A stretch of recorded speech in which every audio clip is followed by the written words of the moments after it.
పెద్ద నోట్లని రద్దు చేస్తూ ప్రధాని మోదీ తీసుకున్న నిర్ణయం తర్వాత దేశంలో అనేక మార్పులు చోటు చేసుకుంటున్నాయి. ఇందులో భాగంగా బ్యాంక్ లావాదేవీలపై ప్రభుత్వ కఠిన నిబంధనలు తీసుకురావడంతో ఆదాయ పన్ను కొత్త రూల్స్ ప్రభావం అద్దెలపై పడనున్నట్లు నిపుణులు చెప్తున్నారు. ఎక్కువ మంది 2, 3 అంతకన్నా ఎక్కువ ఇల్లులు కట్టుకొని వారు ఒకదానిలో ఉండి మిగిలినవి అద్దెకిస్తూ ఉన్నారు. గత కొంతకాలంగా పెద్ద నగరాలలో ఇదే జరుగుతోంది. అయితే రాను అద్దెలు చాలా ఎక్కువగా పెరిగాయి. సామాన్య ప్రజలు అద్దె చెల్లించాలంటే కష్టంగా మారుతుంది.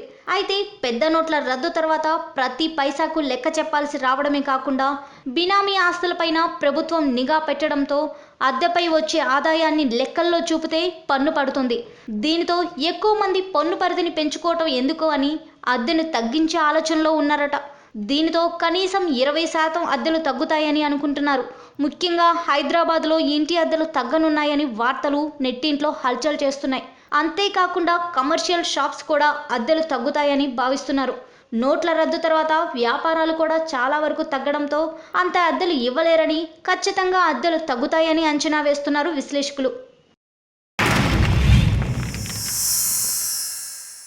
Like and subscribe Eagle Media Works.